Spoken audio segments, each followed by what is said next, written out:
الرحيم الحمد لله الذي نزل الفرقان على عبده ليكون للعالمين نذيرا والصلاة والسلام على نبيه وصفيه الذي أرسله بالحق شاهدا ومبشرا ونذيرا وداعيا إلى الله بإذنه وسراجا منيرا وعلى أهل بيته الذين أذهب الله عنهم الرجس وطهرهم تطهيرا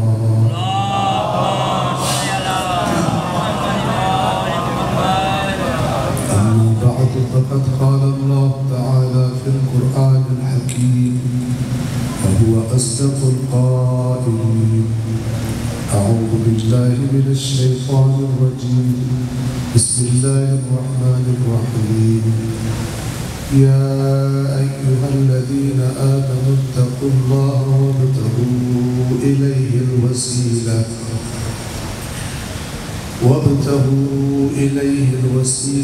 وجاهدوا في سبيله لعلكم تفلحون صدق الله العلي العظيم صلوات الله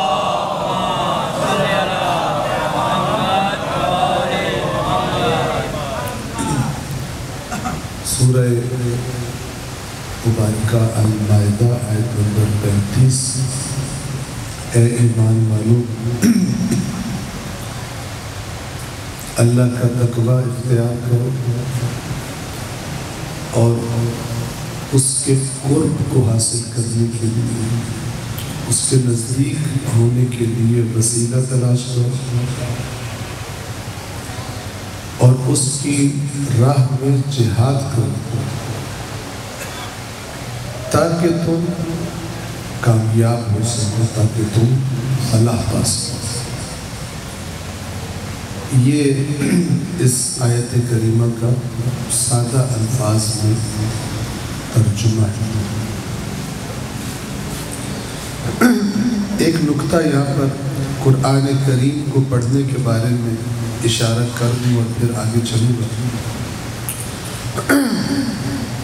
کئی مرتبہ یہ مسئلہ سامنے آتا ہے دیکھنے میں آتا ہے کہ جب اس بات کی ترغیب دلائی جاتی ہے کہ ایک مومن کے لیے ضروری ہے کہ وہ اللہ کی کتاب کو پڑھے ایک مومن کے لیے ضروری ہے کہ وہ اللہ کی کتاب کو سمجھے سمجھ کر پڑھے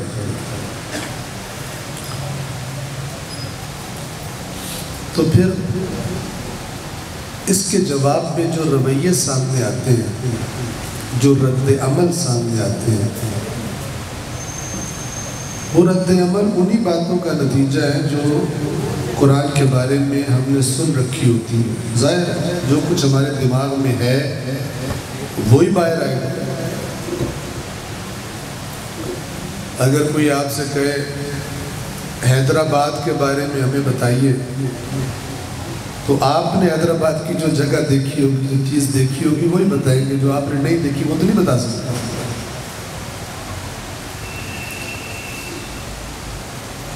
مگر یہ کہ آپ نے اچھی طرح پورے حیدرآباد کو مختلف زاویوں سے دیکھا ہو پھر آپ نسبتاً مکمل بات بتا سکیں گے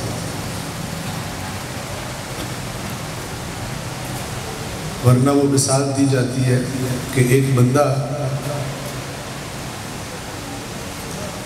چند نابینا لوگوں کو ایک کمرے میں لے گیا جہاں ہاتھی کھڑا تھا ہال میں لے گیا جہاں پر ہاتھی کھڑا تھا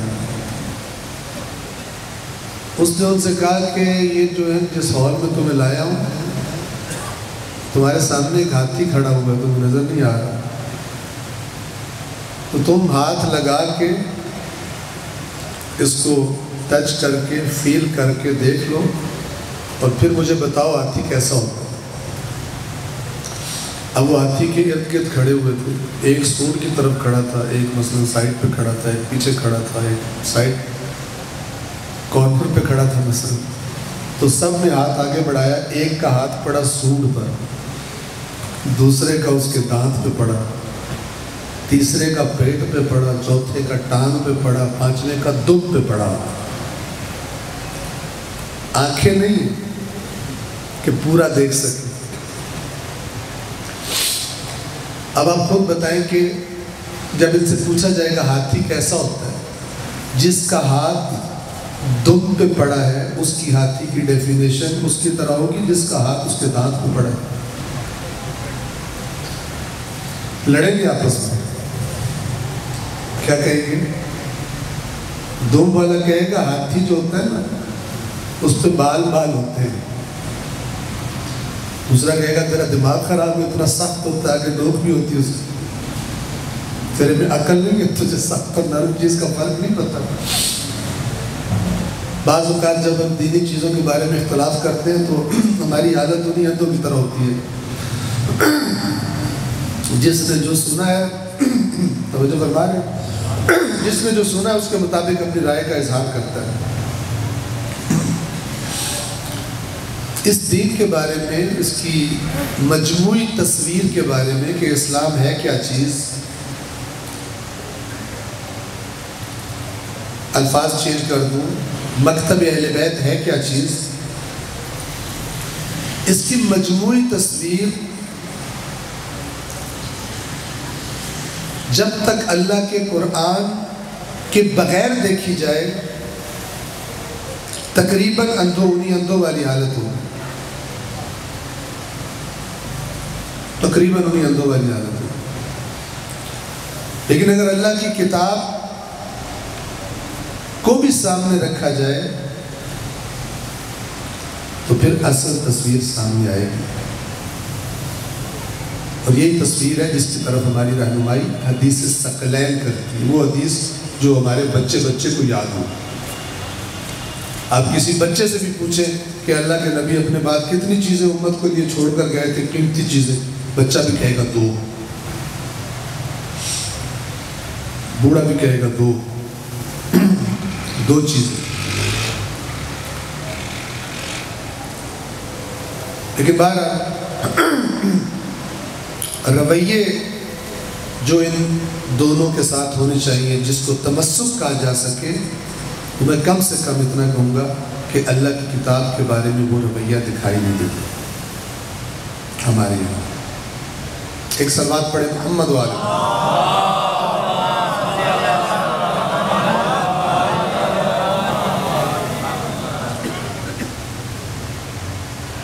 اے ایمان والو، اللہ کا تقوی اختیار کرو اور اس کی طرف جانے کے لیے، اس کا قرب حاصل کرنے کے لیے وسیلہ تلاش کرو اور اس کی راہ میں کوششیں کرو. بہت بہترین سٹیپ سے 3 سٹیپ.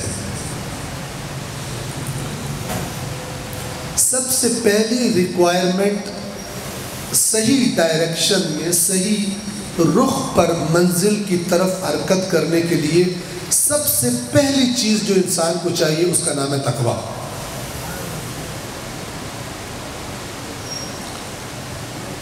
آپ کے لیے آسان کرو.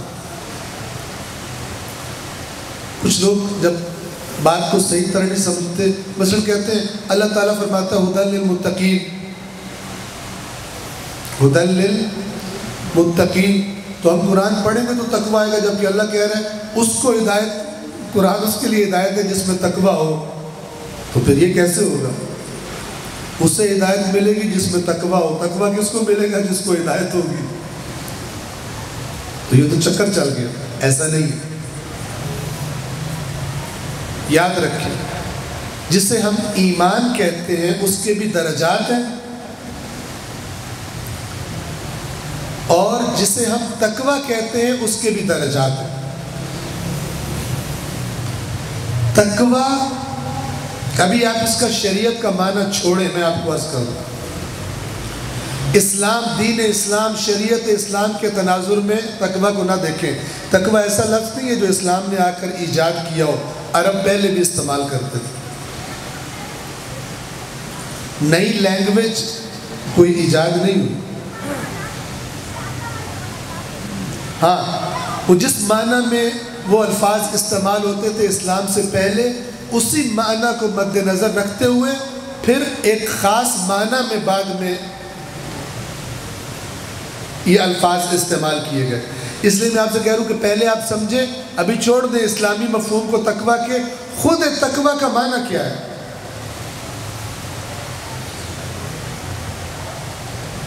تقوی کا معنی بچنے اور بچانے کا ہے۔ بچنا، کس چیز سے بچنا؟ ہر وہ چیز جو آپ کے لیے نقصان دہ ہو سکتی ہے۔ آپ کو ڈاکٹر ایک دوائی دیتا ہے اور کہتا ہے اسے دھوپ سے بچانا، یہ اس دوائی کا تقوی ہے۔ کیا مطلب؟ اسے دھوپ نہیں لگنے دینی، اگر لگ گئی خراب ہو جائے گی۔ تقوی یعنی بچانا، احتیاط کرنا۔ کس سے بچنا؟ نامطلوب چیز سے، نقصان دہ چیز سے، ضرر رساں چیز سے۔ آپ کوئی بھی کام کرنے لگے ہیں، اگر اس کام کا تقوی آپ کے اندر نہیں ہے، آپ کا کام کا رزلٹ، نتیجہ، فائنل پروڈکٹ ناقص ہوگی، صحیح نہیں ہو سکتی۔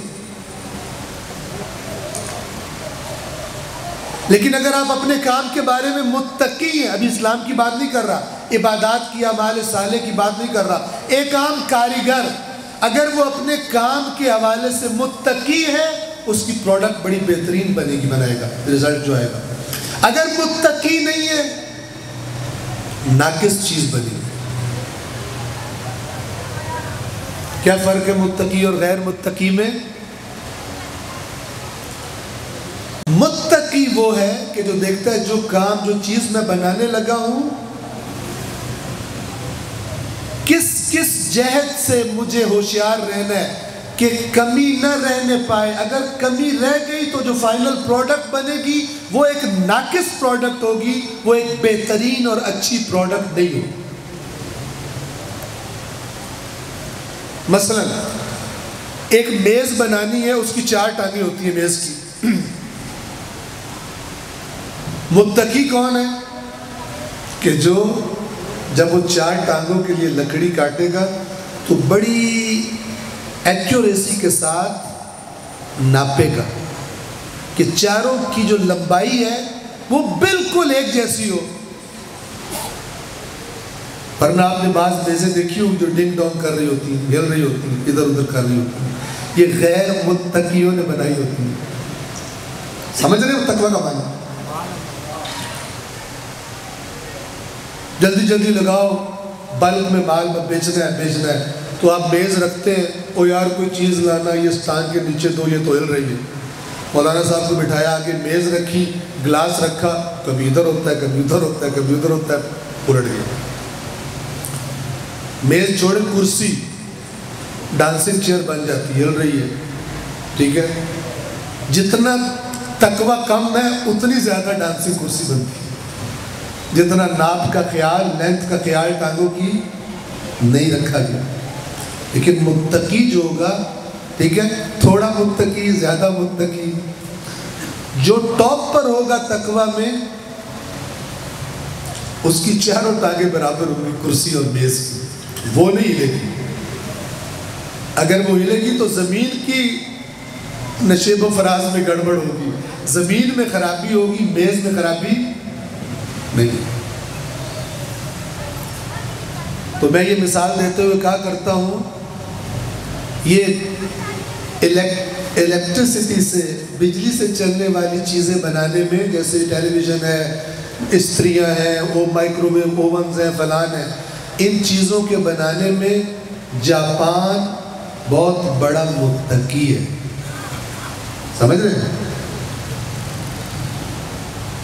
اور آپ کو پتہ ہے انسان تقویٰ کو بہت پسند کرتے ہیں۔ ہمارے دیہاتوں میں بھی، اب تو خیر تھوڑا ماحول بدل گیا، اب تو وہ جو چائنا ہے وہ کہتا ہے کون سی کوالٹی چاہیے اس لیول کی ہم چیز آپ کو بنا کے دے دیں گے. لیکن کچھ عرصہ پہلے تک زیادہ تر، آج بھی ایسا ہوتا ہے، زیادہ تر میں نے دیکھا تھا، چھوٹے ہوتے دیکھتا تھا کہ مثلا میرا تعلق دیہات سے ہے کہ ایک ان پڑھ خاتون جسے کچھ بھی نہیں پتا، وہ بھی دکان پہ جا کے کہتی ہے جاپانی استری دکھاؤ مجھے. جاپانیوں کے تقوی کی وجہ سے. کس معاملے میں تقوی؟ استری بنانے میں تقوی.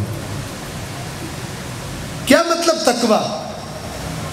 کہ انہوں نے پورا زور لگا دیا کہ اس پروڈکٹ کے اندر کوئی نقص نہیں رہنا چاہیے، زیرو ایرر کے ساتھ اس کی کوالٹی، اس کی مثلا لائف کتنی لمبی اور کتنی لمبی کی جا سکتی ہے، اس کے اندر جو میٹیریل استعمال ہو رہا ہے فلان کم سے کم مثلا بجلی، اگر ایسی چیزیں یوز کی جائے کہ مثلا بجلی کم استعمال کرے وغیرہ وغیرہ وغیرہ. مجھے استریوں کا زیادہ نہیں پتا، میں نہیں بناتا، میں نہیں جانتا، لیکن جو چیز اس کو ایک بہترین چیز بنانے کے لیے چاہیے تھی، جو اس میں نقص ہو سکتا تھا اسے دور کرنا.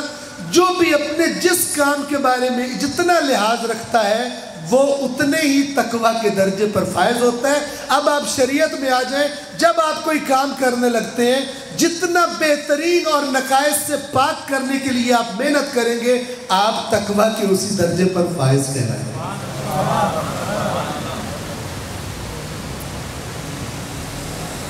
ایسے کوئی کام کرے کہ جسے کہا جائے یار اس نے کام کیا یا جان چھڑائی ہے، یہ جملہ اس کے لیے بولا جاتا ہے جو اپنے کام کے ساتھ تقوی نہیں رکھتا. بس انشاءاللہ آپ سمجھ گئے ہوں گے تقوی کیا چیز ہے. تو یہ جو فرمایا ہدی للمتقین، یعنی اگر تو نے قرآن کھولا ہے تو وہ جو پہلا درجہ تقوی ہے وہ کیا ہے کہ میں اس سے جو رہنمائی ملے گی، یہ کتاب رہنمائی کے لیے ہے، جو اس سے رہنمائی ملے گی میں اس کا لحاظ کروں گا. جس ڈائریکشن میں موو کرنے کا حکم دے گا میں اس ڈائریکشن میں موو کروں گا. کامن سینس کی بات ہے، جو ڈائریکشن جس کو دکھا دی جائے لیکن وہ چلے تو اور طرف چلے، اس کو فائدہ دے گا یا فائدہ نہیں دے گا؟ مثال کے طور پہ ہم جناب مسجد نور ایمان سے ابھی یہاں پر آتے ہیں، ٹھیک، فرض کریں کوئی وہاں سے کہے کہ آپ نے یہاں سے باہر نکل کر سب سے پہلے دائیں مڑنا ہے، پھر آپ نے یوں مڑنا ہے، فلان کرنا ہے، پورا راستہ بتا دے. پہلا ٹرن بتائے کہ جیسے ہی جس روڈ پہ آپ کھڑے جیسے ہی ختم ہوگی آپ نے رائٹ ٹرن کرنا ہے. مثلا دنیا کا بہترین مثلا ایسا بندہ جو سب سے بہترین کراچی کے راستوں کو جانتا ہے، وہ بیسٹ راستہ بتائے وہاں سے یہاں آنے کا، لیکن اگر جس نے اس راستے پہ چلنا ہے وہ متقی نہ ہو، کیا مطلب؟ وہ جیسے ہی روڈ اینڈ ہو اسے پتا ہو کہ اس گائیڈ نے کہا تھا ادھر مڑنا ہے، وہ کہ یار ادھر لائٹیں زیادہ ہیں، ادھر زیادہ مزہ آئے گا، ادھر مڑ جائے. وہ گائیڈنس اسے فائدہ دے گی یا نہیں دے گی؟ جی، یہ اللہ فرما رہا ہے کہ تو قرآن میں پی ایچ ڈی کر لے، تو مقالے لکھ دے، تیرے سے بڑا ایکسپرٹ، تیرے سے بڑا حافظ، تیرے سے بڑا آیات پڑھنے والا ہو ہی کوئی نہ، لیکن جو راستہ قرآن دکھا رہا ہے اگر تو چل رہا نہیں ہے پریکٹیکل اس راستے پر تو پھر یہ قرآن تجھے فائدہ دنیا میں ہو سکتا ہے 4 ٹکے کمانے کا ذریعہ بن جائے تیرے لیے لوگوں کو امپریس کر کے، لیکن اللہ کے ہاں تجھے یہ کوئی فائدہ نہیں دے گا. یہ معنی ہدی للمتقین کا. ہاں اسی قرآن نے یہ بھی فرمایا ہدی للناس، دائرہ بڑا کر دیا، الناس یعنی سب، متقی غیر متقی دونوں. یا اللہ آپ تو کہتے ہیں قرآن میں اختلاف ہی کوئی نہیں، تو پھر ہمیں بتائیں، ابھی آپ کہہ رہے تھے ہدی للمتقین، ابھی آپ نے کہہ دیا ہدی للناس، یہ تو آپس میں ٹکراؤ ہو گیا، کوئی ٹکراؤ نہیں. ہدی للناس یعنی جو پڑھے گا راستہ پتہ چل جائے گا، دائیں مڑنا ہے یا بائیں مڑنا ہے، فائدہ متقی کو. ہدایت کے 2 درجے ہیں، ایک جاہل جو کھڑا ہوا ہے منزل پہ پہنچنے کے لیے اس کو 2 چیزیں چاہیے، ایک راستے کی رہنمائی اور دوسرا راستے پر چلنے کا ارادہ، اسی کا نام تقویٰ ہے۔ ہم وہاں سے نکلے نور ایمان سے، جو راستہ بتایا کہ اس پہ چل رہے ہو، راستے میں مثلا مولانا صاحب کہیں گے یار میرا تو آئس کریم کھانے کا دل کر رہا ہے، وہ ساتھ والا کہے سر پہنچ نہیں سکے، چھوڑو کوئی نہیں، لیٹ کر کوئی بہانہ بنا دینا، پہلے یہاں کھڑے ہو کے آئس کریم مثلا آپ سے گاڑی میں بیٹھ کے آئس کریم کھاتے ہیں۔ تقویٰ چھوڑ دیا، ٹھیک ہے نا، تقویٰ چھوڑا، راستہ پتہ ہے۔ اب سمجھیں تقویٰ کتنی قیمتی چیز ہے۔ لہٰذا آپ دیکھیں کہ قرآن مجید بھرا ہوا تقویٰ سے، فرامین محمد و آل محمد پر ہے تقویٰ سے۔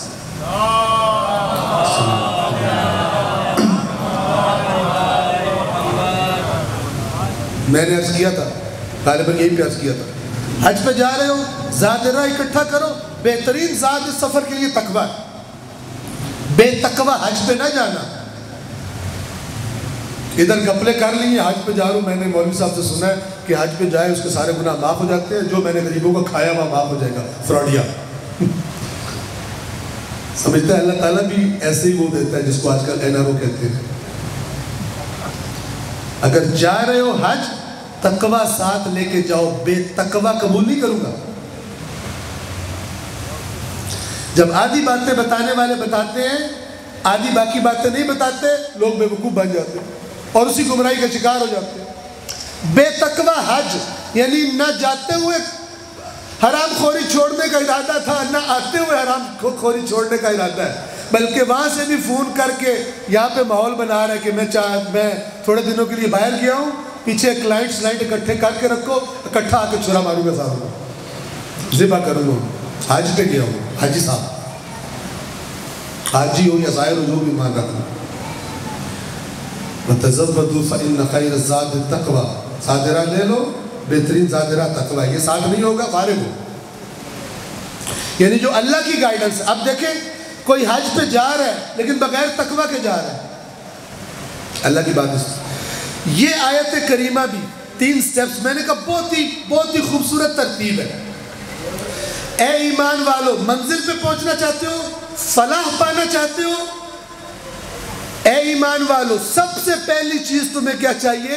اگلی سوچو، اگلے سٹیپ سے پہلے اتقوا اللہ، تقویٰ پہلے اپنے ساتھ رکھو۔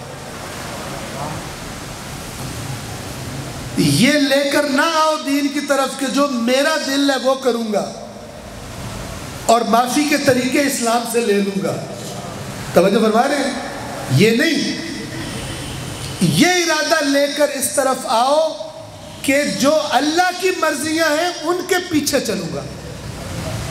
یہ تقویٰ ہے، ارادہ ہے، یعنی گائیڈنس کو فالو کروں گا، نہ کہ جنرل نالج میں اضافہ کر کے کروں گا وہی جو میرا دل کرے گا۔ راستہ پتہ کر لوں گا لیکن چلوں گا ویسے ہی جیسے میرا دل کرے گا۔ جس نے راستہ دکھایا ہے اس کی نصیحت پہ عمل نہیں کروں گا صحیح طرح۔ یہ تقویٰ نہیں۔ ایسا پہلا سٹیپ کیا ہے؟ اے ایمان والو اتقوا اللہ، پہلے یہ تمہارے پاس سرمایہ ہونا چاہیے، اور اس کا سمپل مطلب یہ ہے کہ جو پھر اللہ بات بتائے میں پھر بڑا کیئرفل رہوں۔ بچنے والے کو کے لیے لفظ استعمال کیا جاتا ہے محتاط، احتیاط کرنے والا، کیئرفل بندہ۔ آپ نے معاشرے میں دیکھیں کچھ لوگ اب کہتے ہیں یہ بندہ بڑا کیئرفل ہے، اور دوسرا کہتے ہیں اس بندہ جو ہے فارغ ہے، کوئی کیئرفل وغیرہ نہیں ہے، لاپرواہ قسم کا آدمی ہے۔ کیئرفل یعنی متقی، کسی بھی معاملے میں ہو، شریعت کے معاملے میں، دین کے معاملے میں کیئرفل بندہ، ہوشیار بندہ، یہ متقی ہے، پھونک پھونک کے قدم رکھنے والا۔ امام معصوم سے کسی نے سوال کیا مولا تقویٰ سمجھائیے، تقویٰ کیا ہے؟ امام نے مثال دی، کہا کہ تقویٰ یہ ہے کہ تم نے بدن پر اپنے ایک بہت ہی نازک لباس پہنا ہوا ہے، اور تم نے ایک جگہ سے گزرنا ہے جس کے دونوں طرف خاردار پودے ہیں، کانٹے ہیں۔ جہاں سے کانٹا لگے گا تمہارے لباس کو پھاڑ دے. تو اگر دونوں طرف کانٹے اگے ہوئے ہوں اور تم نے ایک نازک لباس کے ساتھ گزرنا ہو، وہاں سے پار کرنا ہو، تو کتنی احتیاط کرو گے، کیسے گزرو گے ایک ایک چیز کو سائیڈ پہ کر کے تاکہ تمہارا لباس تار تار نہ ہو جائے. اس حالت کو، اس کیفیت کو تقویٰ کہتے ہیں.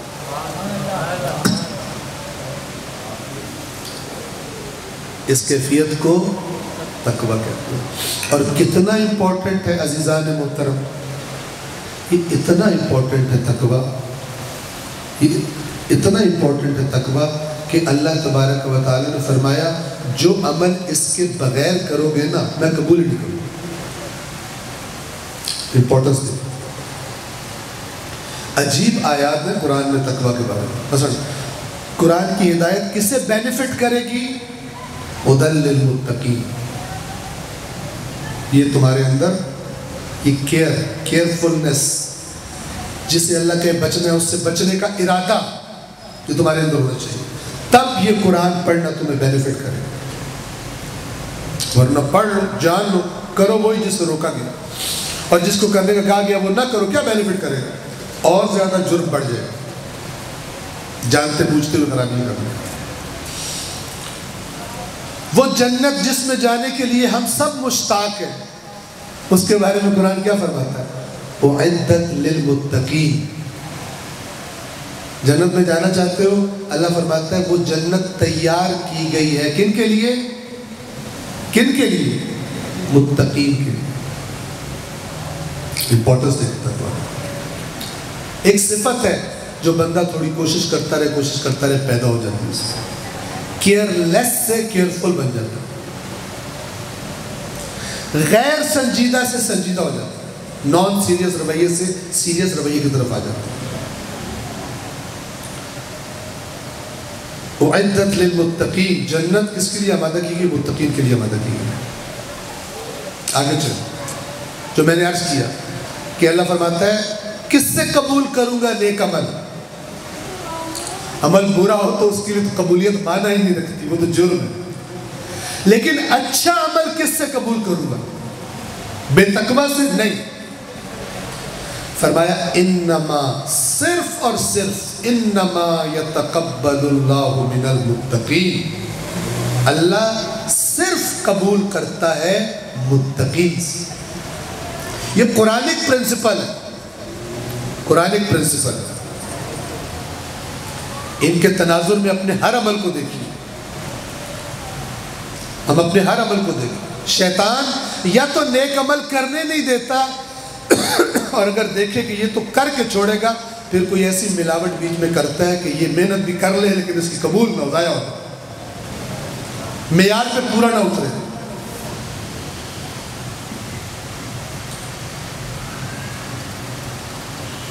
اور اگلی بات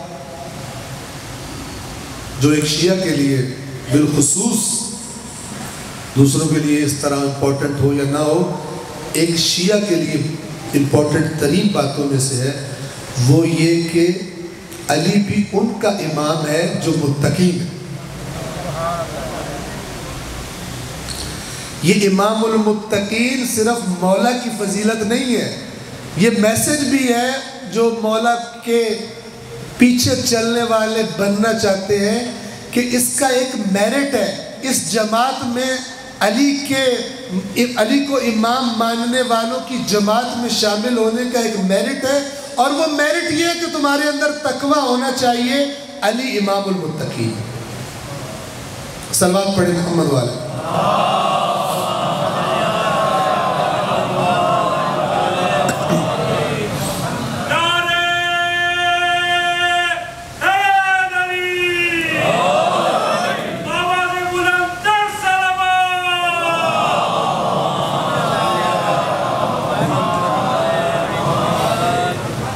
میں کوشش کر رہا ہوں کہ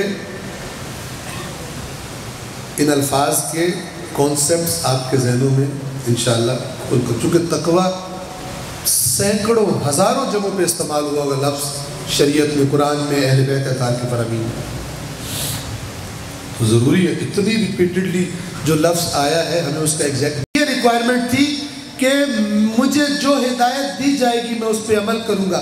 اب یہ تقویٰ کے بلند درجات پہ کیسے جائے گا؟ جو اللہ کہہ رہے یہ کر، اسے ایکسیپٹ کرتا جائے. اور اس میں سے ایک بہت بڑی اور امپورٹنٹ چیز کیا ہے؟ امر بالمعروف اور نہی عن المنکر. متقی کون ہوگا؟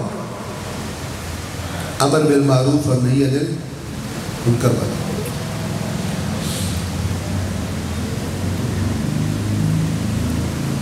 بعض لوگ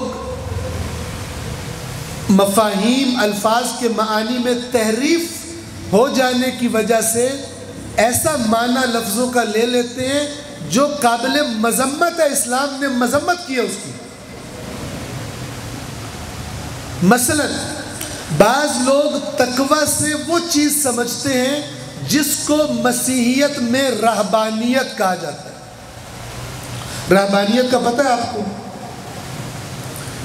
سائٹ سے معاشرے سے کٹ کے بیٹھ جاؤ، اللہ کا ذکر کرو، بس نمازیں پڑھو، عبادت کرو، نہ گندے معاشرے میں جاؤ، نہ گند تمہارے کپڑوں پہ لگے، علیحدہ دنیا سے کٹ کے بیٹھ جاؤ، ساری دنیا کی جناب چیزوں کو چھوڑ دو. یہ جناب تقویٰ ہے. بعض لوگ ایسا سمجھتے کہ نہیں سمجھتے؟ یہ تقویٰ نہیں ہے. دین اسلام میں رہبانیت کی مذمت کی گئی ہے. یہ رہبانیت کے اوپر تقویٰ کا لیبل لگا دیا بعض لوگوں نے، جو معاشرے کے متن میں رہ کر برائی ختم کرنے کے لیے، اچھائی کی ترویج کے لیے امر بالمعروف اور نہی عن المنکر کی جرأت اور شہامت نہیں رکھتے تھے اور ظالموں سے مقابلے کا کلیجہ نہیں رکھتے تھے.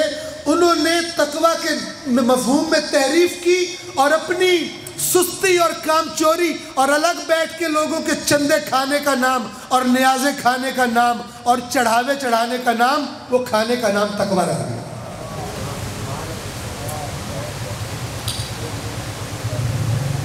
کسی کی سیرت حجت نہیں قرار دی اللہ نے. کس کی سیرت حجت قرار دی ہے؟ لَقَدْ كَانَ لَكُمْ فِي رَسُولِ اللَّهِ أُسْوَةٌ حَسَنَةٌ. جس کو بھی دیکھیں اپنے آپ کو مذہب کا نمائندہ کہتا ہے، لیکن بیٹھا ہوا ہے متن معاشرے میں آ کر اس معاشرے کے چیلنجز کا مقابلہ نہیں کرتا، جان لے کے 2 نمبری کر رہے ہیں، یا جہالت کی وجہ سے یا ہے 2 نمبر، جان بوجھ کے فراڈ کرتا ہے. اللہ کے رسول سے بڑا متقی کون ہوگا؟ امیر المومنین آپ کو سائڈ میں بیٹھ کے تسبیحات اور ورد کرتے نظر آتے ہیں یا متن معاشرہ میں نظر آتے ہیں؟ جو تسبیحات کا اور عبادت کا وقت ہے، علی جیسی عبادت کسی کی نہیں، لیکن اس عبادت کے بعد اللہ کے ساتھ رابطے کے بعد پھر اللہ نے جو ذمہ داری لگائی ہے اس کو آ کر معاشرے میں انجام دینا. جب علی یہاں پر آتے ہیں آپ کو یہاں بھی علی جیسا کوئی دکھائی نہیں دیتا، آپ کو امام حسین جیسا کوئی دکھائی نہیں دیتا. جب نماز پڑھتے ہیں تو ان جیسی نماز کسی کی نہیں ہوتی. جب مناجات کرتے ہیں اللہ سے کسی کی مناجات اس جیسی نہیں ہوتی. لیکن جب میدان میں تلوار چلاتے ہیں تو ان جیسی تلوار کوئی نہیں چلا سکتا. اس میں کانٹ چھانٹ کر کے اپنی پسند کی چیزیں رکھ لینا جو سافٹ میٹھی میٹھی لگے کہ اس سے کچھ بھی نہیں ہوتا، اور جو چیزیں مزیدار نہ لگے ان کو سائڈ پہ کاٹ دینا، چکر دے دینا.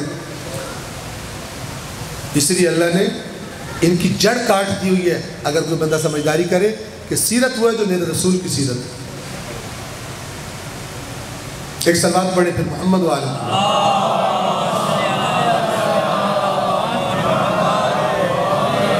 اب آپ کو تقویٰ اور رہبانیت کے فرق کے لیے ایک مثال دیتا ہوں. میری مثال نہیں ہے، علماء نے بیان کی ہے. آیات قرآن اور فرامین محمد و آل محمد کی روشنی میں تقویٰ کی مکمل شکل کیا ہے؟ رہبانیت نہیں ہے. رہبانیت اور تقویٰ میں کیا فرق ہے سمجھ لیں. ایسا نہ ہو کوئی جسے میں کہا کرتا ہوں نا کہ کسی گدھے کے اوپر اس کا نام رکھ دے یہ گھوڑا ہے، مائی ہارس، اس سے گدھے کی حقیقت نہیں بدلے.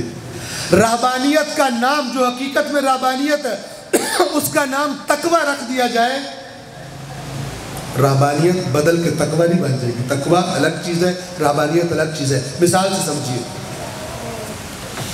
ایک ڈاکٹر ایک ڈاکٹر، اس کو بتایا جائے فلان بستی میں وبا پھیل گئی ہے، بیماری پھیل گئی ہے، جس کا علاج تجھے آتا ہے، جس کی دوائی علاج کا طریقہ تجھے آتا ہے، بری طرح بستی میں وبا پھیل گئی ہے۔ راہب کون ہے؟ راہب رہبانیت سے ہے۔ راہب کون ہے اور متقی کون ہے؟ سمجھ لے ذرا۔ اگرچہ اپنے آپ کو متقی کہتا ہو، حقیقت میں راہب ہے۔ راہب کون ہے؟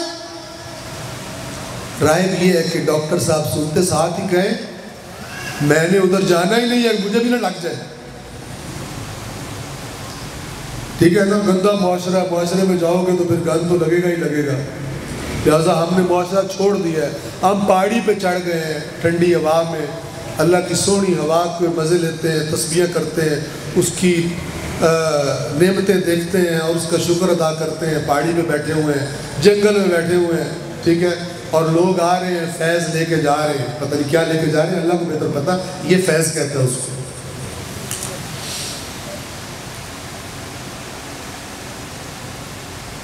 یہ اس قسم کا ڈاکٹر اگر آپ کو ملے جو وبا کا سن کے کہے میں نے تو جانا ہی نہیں ادھر، یہ اپنے پیشے کے ساتھ وفاداری کر رہے ہیں یا غداری کر رہے ہیں؟ غداری کر رہے ہیں۔ یہ ہے راہب، نام متقی رکھا ہوا۔ اسے کوئی ذمہ دار انسان کیا کہے گا کہ وہاں لوگ مر رہے ہیں، تجھے شرم نہیں آتی خود کو ڈاکٹر کہتے ہو؟ متقی کون ہے؟ متقی کون ہے؟ جب سنے کہ وبا پھیل گئی ہے، توجہ فرمائیں، پہلے وہ سٹیپس لے لے جو اس کی اپنی حفاظت کے لیے ضروری ہے۔ کرونا آیا تھا تو پتہ نہیں کیا کیا سٹیپس، مثلا توجہ فرما رہے ہیں، ماسک پہنیں، ہاتھ بار بار دھوئیں، فلان کریں، جناب آپ جی ویکسینیشن کروا لیں، یہ کر لیں وہ کر لیں، اور کچھ نے تو بڑے چھکے چوکے لگائے تو پورا لباس بھی اوپر سے پلاسٹک کا پہن لیتے تھے۔ کئی دفعہ ہم جہاز میں بیٹھے تو وہ ایک آدھ دفعہ چائنیز کو دیکھا، وہ پورے پیک آئے ہوئے تھے بیچ میں، حالانکہ کرونا ایکسپورٹ انہوں نے کیا تھا دنیا کو۔ بہرحال وہ ایکسپورٹ سے میری مراد یہ نہیں کہ جہاز بوجھ کے ایکسپورٹ کیا تھا، یہ وبا پہلے اطلاعات کے مطابق وہیں سے پھوٹی تھی۔ تو بہرحال مختلف سٹیپس۔ تو ڈاکٹر کون ہے؟ متقی کون ہے؟ شریعت کے متقی کو سمجھے۔ ڈاکٹر کی مثال دے رہا ہوں، پہلے وہ تمام سٹیپس لے لے کہ جو اسے محفوظ رکھیں گے کہ وہ بیماری اس کو نہ لگ جائے۔ ہوتا ہے نا ایسا، حفاظتی سوٹ ہوتے ہیں جناب، انجیکشنز ہوتے ہیں، مثال کے طور پر باقی سٹیپس ہوتے ہیں، وہ سارے کر لیں۔ اب کرنے کے بعد ابھی تک یہ رہبانیت سے باہر نہیں نکلا، ابھی تک اپنے بچاؤ کی سوچ رہا ہے، میں نہ خراب ہو جاؤں۔ اسلامی تقوی میں تب داخل ہوگا جب اپنی حفاظت کا بندوبست کر کے اور پھر اس معاشرے کے اندر چلا جائے اور وہاں سے دوسروں کو بھی اس وبا سے نجات دلائے۔ اب میں آپ سے عرض کروں، رسول اللہ ان دونوں میں سے کون سے والا کردار ہے رسول اللہ کا؟ رہبانیت اور تقوی میں سے کون سے ڈاکٹر ہیں؟ مکہ اتنا گندا، میں غار ہرا میں بیٹھ کے عبادت کروں؟ نہیں،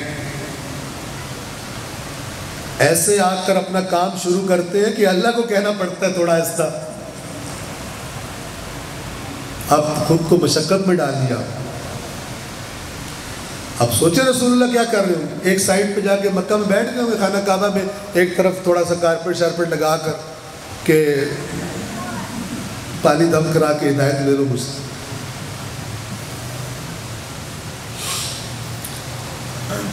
مقابلے کر رہے ہیں، دلائل دے رہے ہیں، فرد کے پاس جا کر سمجھانے کی کوشش کر رہے ہیں، گروپس کو تبلیغ کر رہے ہیں، لوگوں کے مجموعوں کو تبلیغ کر رہے ہیں، افراد کو تبلیغ کر رہے ہیں، اسی لوگوں کی ہدایت کے لیے رات کو اٹھ کر پروردگار عالم کی بارگاہ میں رو رو کے دعائیں مانگ رہے ہیں۔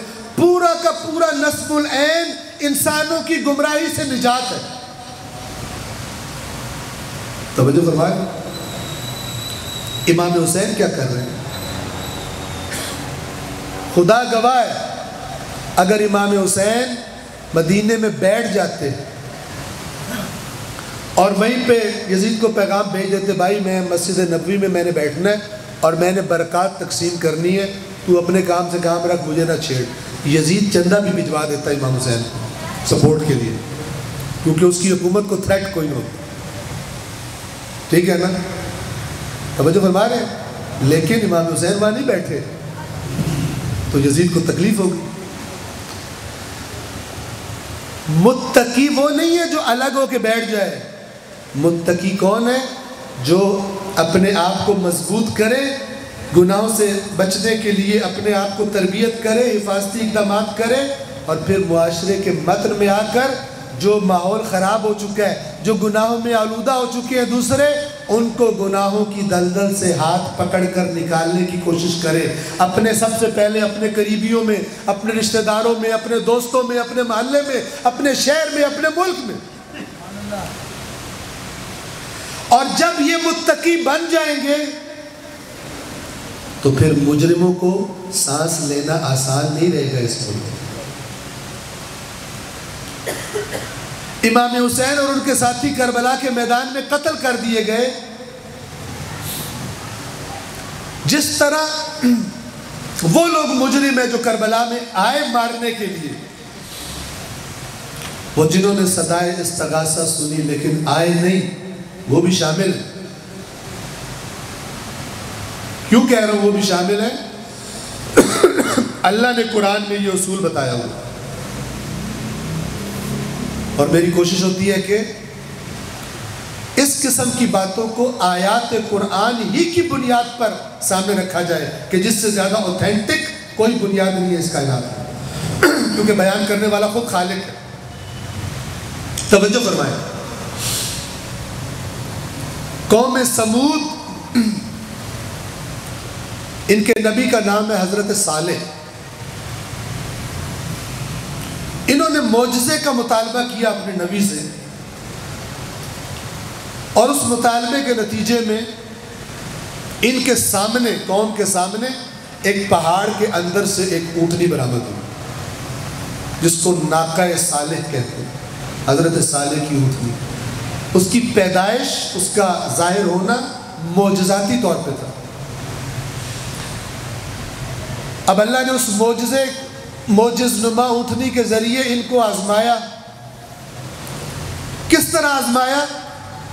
کہا کہ یہ جو جہاں سے پانی پیتے ہو نا آ کر، جہاں سے وہ قوم کا کوئی کنواں تھا جہاں سے وہ پانی لیتے تھے، کہا اب تمہاری آزمائش یہ ہے، تمہارا مطالبہ پورا ہو گیا نا، اب آزمائش یہ ہے کہ اللہ آزماتا ہے، اس نے آزمانا ہے.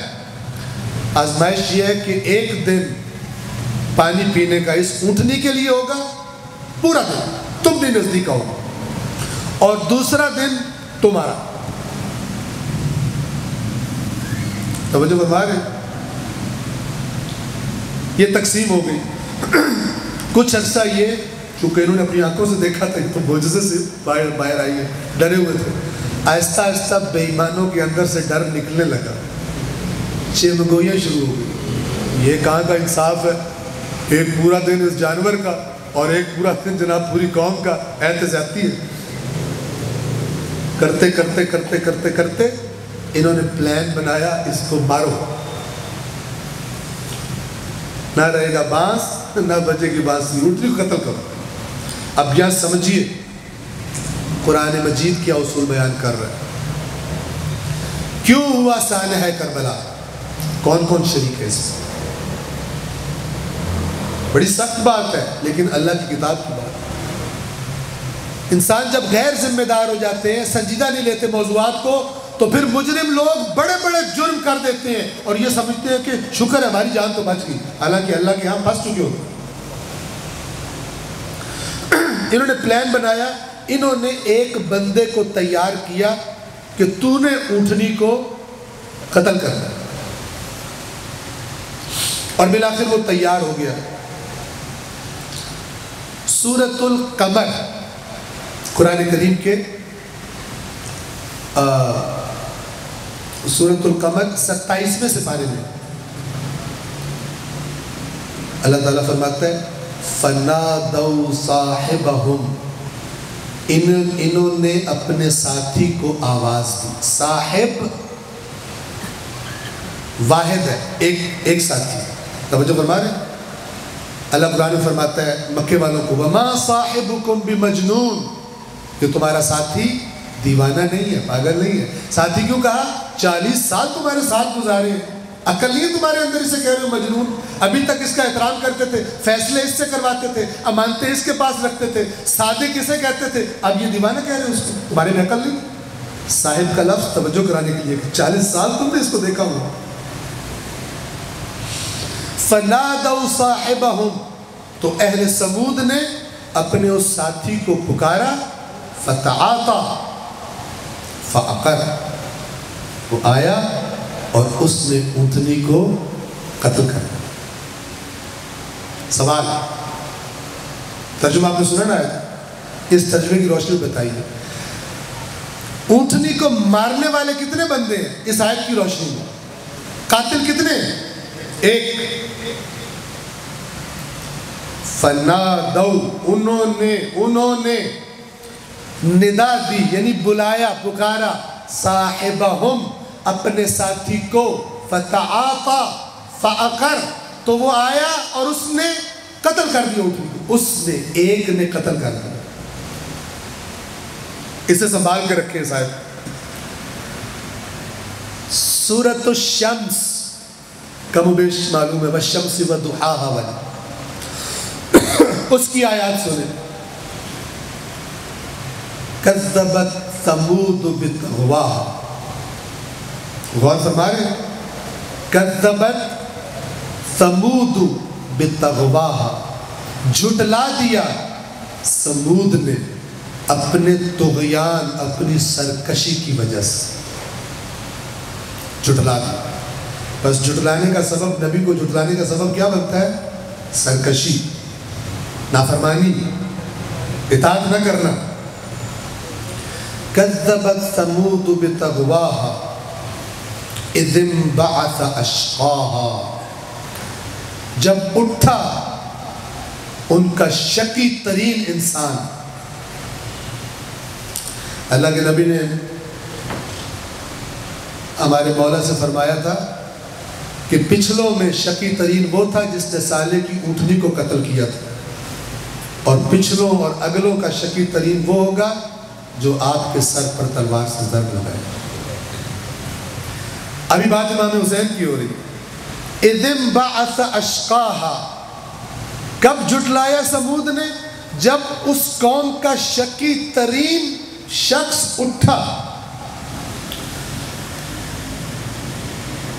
فقال لهم رسول اللہ ناقۃ اللہ وسقیاہا، تو ان کے رسول نے ان سے کہا کہ یہ اللہ کی اونٹنی ہے، اس کا لحاظ رکھنا اور اس کے پانی پینے کا بھی لحاظ رکھنا، خرابی مت کرنا. ناقۃ اللہ ہے، اس اللہ کی اونٹنی کا خیال رکھنا. وسقیاہا، سقیا وہ ساقی، پلانے والا، پانی پینے سے ہوتا ہے. وسقیاہا، اور اس کے پانی پینے کا بھی لحاظ رکھنا، گڑبڑ مت کرنا کہ اس کے پانی پینے کو ڈسٹرب کرو. ان کے رسول نے کہا تھا، انہوں نے جھٹلا دیا.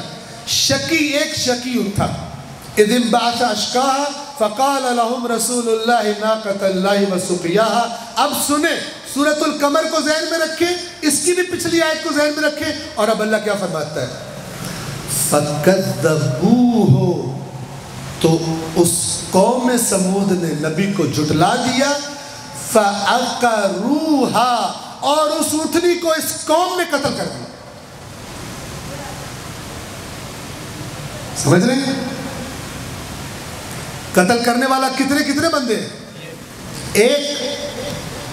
اللہ نے تماشائی بھی بیچ میں گھسا دیا. ان پر بھی پرچہ دے دو، ان کے نام بھی FIR میں ڈالو اس اونٹنی کے قتل میں، جو کھڑے ہو کے تماشا دیکھتے رہے. فَكَذَّبُوهُ، تو قوم سمود والوں نے اپنے نبی کو جھٹلا دیا.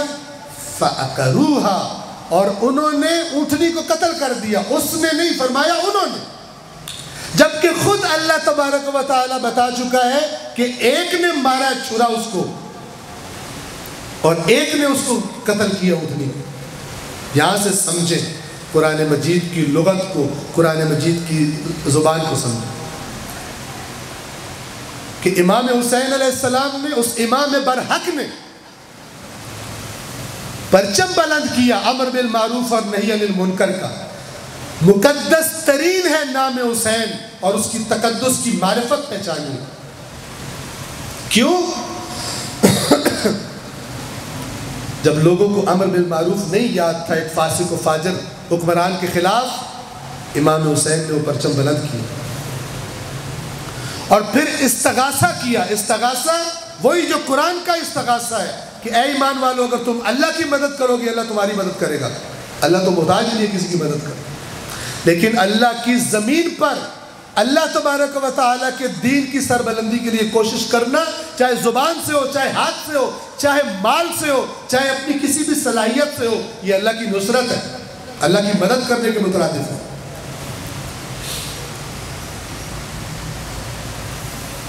ایک بندہ قتل کر رہا ہے, 2-3 شامل ہیں, 4, 8, 10 وہ گروپ ہوگا جنہوں نے پلان کیا ہوگا. ساری قوم نے تو پلان نہیں کیا ہوگا, لیکن ساری قوم تماشا دیکھ رہی تھی, اونٹنی قتل کر دی گئی. اللہ تعالیٰ نے فرمایا سب کا نام لکھو, یہ سب شامل ہیں.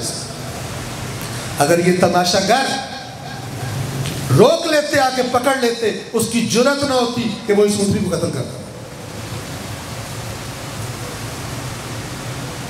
امام حسین کا معاملہ بھی یہی ہے. امام حسین کا معاملہ بھی یہی ہے. اور میں آپ کو عرض کروں, تمام کروں, یہاں پر وقت معذرت کے ساتھ زیادہ ہو گیا, کل ہی بیان کر دوں گا. قرآن میں ایک آیت ہے, اللہ تعالیٰ فرماتا ہے جو امر بالمعروف کرنے والے کو, امر بالمعروف کرنے, جو میرے نبیوں کو قتل کرتے ہیں. اور نبیوں کے ساتھ کن کو لایا؟ جو امر بالمعروف کرنے والوں کو قتل کر دیتے ہیں, ان کے دنیا آخرت میں سب اعمال ضائع ہو گئے. اعمال یعنی اگر انہوں نے اعمال کیے ہوں گے, نیک اعمال کیے ہوں گے, اولئک الذین حبطت اعمالهم فی الدنیا والآخرہ. یہ سورہ آل عمران کے 2-3 صفحے پر آپ کو آیت مل جائے گی. اتنا غضبناک ہوتا ہے پروردگار امر بالمعروف اور نہی عن المنکر کہ ان کو ذکر کر رہے ہیں اپنے انبیاء کی صف میں, کہ جیسے نبی کا قتل اعمال ضائع کر دیتا ہے, کوئی نبی کو مارے, اسی طرح امر بالمعروف نہی عن المنکر والے کو بھی اگر کوئی قتل کر دے, اولئک الذین حبطت اعمالهم فی الدنیا والآخرہ. انشاءاللہ اس گفتگو کو, اس موضوع کو آگے جاری رکھیں. آج کی ہماری گفتگو زیادہ تر مفہوم تقویٰ پر. آپ امام حسین علیہ السلام کے ساتھیوں کو دیکھیں, تقویٰ کے بہترین پیکر, چونکہ اپنے زمانے کے امام المتقین کے پیچھے کھڑے ہیں. ہر وہ کام کرتے ہیں جو حسین فرماتے ہیں, اور ہر وہ کام جس سے حسین منع کرتے ہیں منع ہو جاتے ہیں. یہ ہے حسین, یہ ہے کربلا والے. اگر استغاثہ حسین سن کر جنہوں نے سنا تھا وہ آ جاتے, دوسروں کو بتاتے, ان کو بھی لے آتے, تو میرا مولا کربلا میں اپنی اولاد اور اپنے اصحاب کے ساتھ شہید نہ کیا جائے. اللہ تبارک و تعالی قرآن میں فرماتا ہے تم اس وقت تک نیکی کے کمال کو نہیں پہنچ سکتے جب تک اللہ کی راہ میں وہ خرچ نہ کر دو. اصحاب حسین نے اپنی اولاد اللہ تبارک و تعالی کی راہ میں خاک و خون میں غلطاں کر. ان میں سے ایک ہستی کا نام علی اکبر ہے.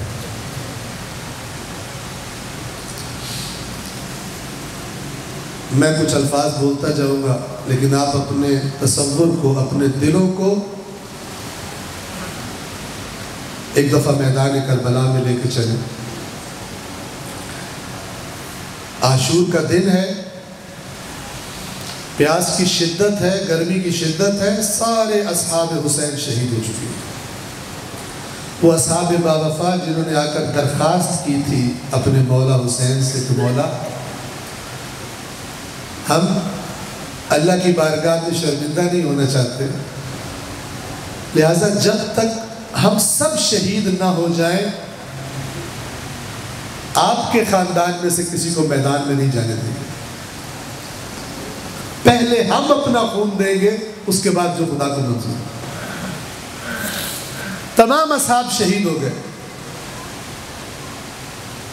سب سے پہلے اذن جہاد کس نے مانگا؟ علی اکبر. سارے پیارے امام حسین کے، لیکن عزادارو علی اکبر سے کچھ وجوہات کی بنا پہ ایک خاص محبت ہے حسین. اور وہ محبت ایک نسبت اس کی رسول اللہ سے محبت کی وجہ سے. وہ کیوں؟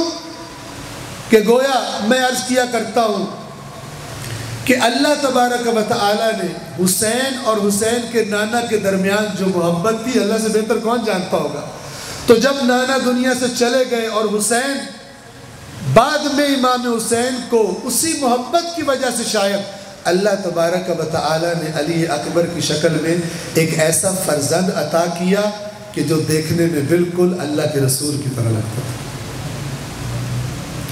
اور میرے مولا جب علی اکبر کو بھیج رہے تھے نا میدان میں، تو یہی الفاظ اسی بات کو یاد کر رہے تھے کہ آج سے پہلے اے اللہ جب بھی ہمارے دل میں شوق پیدا ہوتا تھا تیرے نبی کے چہرے کی زیارت کا، ہم اس جوان کے چہرے کو دیکھ لیا کرتے تھے اور نبی کی زیارت کا شوق پیدا کر لیا کرتے تھے. حسین کا صرف بیٹا نہیں جا رہا بلکہ حسین کی نبی کی زیارت بھی جا رہی. تو میں نے عرض کیا کہ اس اعتبار سے ایک بڑی خاص محبت ہے امام حسین کو علی اکبر سے. تو سب سے پہلے علی اکبر. اور آپ دیکھیے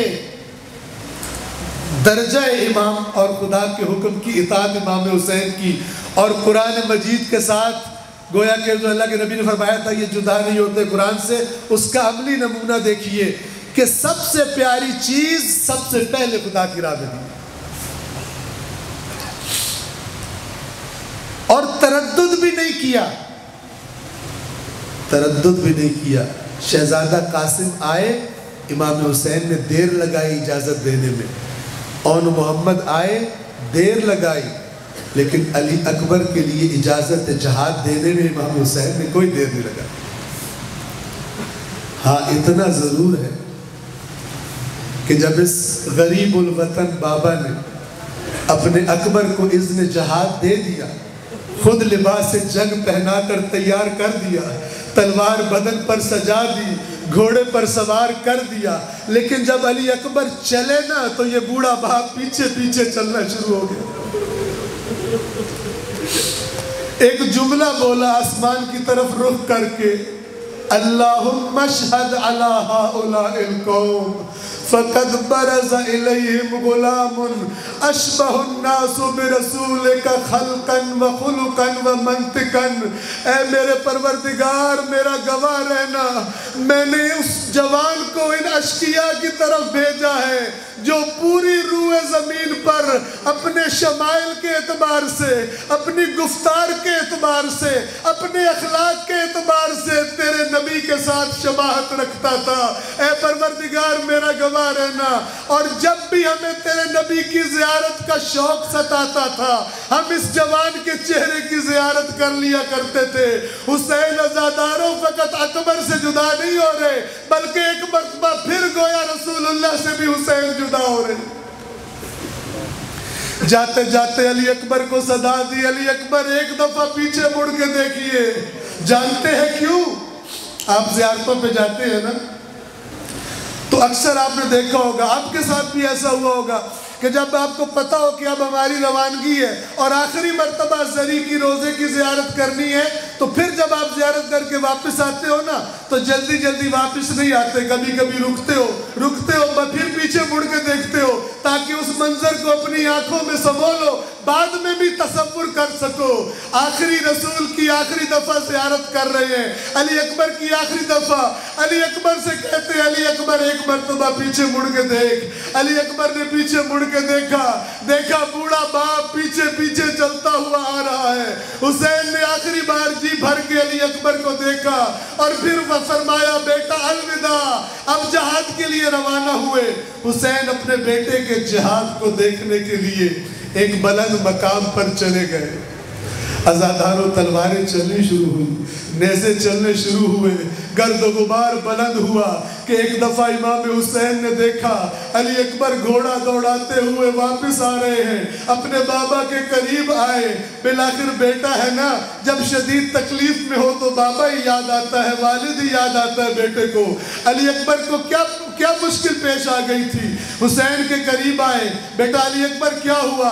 ایک دفعہ علی اکبر کہتے ہیں بابا ان العطش قد قتلنی، بابا پیاس کی شدت نے مجھے قتل کر دیا ہے، پیاس کی شدت مجھے مارے ڈالتی ہے۔ وَإِنَّ ثِقْلَ الْحَدِيدِ أَجْهَدَنِي، اور یہ جو زرہ کے لوہے کے لباس کا بوجھ ہے بابا اس نے آپ کے اکبر کو تھکا دیا ہے۔ بدن میں زخم لگ چکے تھے، خون بہ چکا تھا، جب خون بہتا ہے نا تو پیاس اور شدت سے لگتی ہے۔ جب بھی آپ دیکھیں گے نا کسی زخمی کو دیکھیں گے پانی مانگ رہا ہوگا، جس کے بدن سے خون زیادہ نکلتا ہے نا وہ پانی پانی کر رہا ہوتا ہے۔ علی اکبر بابا کے پاس آئے، شاید ایک گھونٹ پانی مل جائے، لیکن کیسے پانی پلایا؟ فرمایا بیٹا ذرا اپنی زبان میرے دہن کے قریب لا۔ علی اکبر نے اپنی زبان اپنے بابا کے دہن میں رکھی اور تڑپ کر واپس کھینچ لی۔ اے بابا آپ تو مجھ سے بھی زیادہ پیاسے ہیں۔ حسین نے فرمایا علی اکبر جا، علی اکبر جا، تیرے نانا حوض کوثر کا پانی لے کر تیرا انتظار کر رہے ہیں، اب اپنے نانا سے جا کر پانی پینا۔ اب آخری مرتبہ علی اکبر روانہ ہوئے، ایک مرتبہ پھر لعینوں نے حملے شروع کیے، کوئی نیزے سے کوئی تلوار سے۔ ایک لعین نے ایسی برچھی چلائی کہ ایک صدا گونجی میدان کربلا میں، یا امتا ادرکنی، او بابا حسین اپنی علی اکبر کی خبر لیجئے۔ علی اکبر زمین پر گرتے ہیں۔ عزاداروں مختصر کروں، یہ غریب الوطن باپ دوڑ کر اپنے بیٹے کی لاش کی طرف جانے لگا، لیکن اتنی سی دیر میں مقاتل میں لفظ لکھے گئے کہ جب تک حسین پہنچتے فَقَطَّعُوهُ عِرْبًا عِرْبًا، سب لوگوں نے مل کر حملہ کیا اور حسین کے اکبر کے ٹکڑے کر دیے۔ لاش پر پہنچے، خدا جانے شبیہ پیغمبر کے ٹکڑے کیسے دیکھے ہوں۔ اب لاش لے جانی ہے خیام کی طرف۔ مقاتل نے لکھا بڑی مشکل میں پڑ گئے حسین لاش اٹھانے کے لیے، کیونکہ جب پاؤں کی طرف سے بدن اٹھانے کی کوشش کرتے تھے تو سر زمین پر رہ جاتا تھا، اور اگر سر اٹھانے کی کوشش کرتے تھے تو اکبر کے پیر زمین پر رہنے لگتے تھے۔ یا خدا جانتا ہے یا اکبر کا بابا جانتا ہے کس طرح لاش اکبر کو خیموں میں لے کر آئے ہوں گے۔ الا لعنت اللہ علی القوم الظالمین وسيعلم الذين ظلموا أي منقلب ينقلبون۔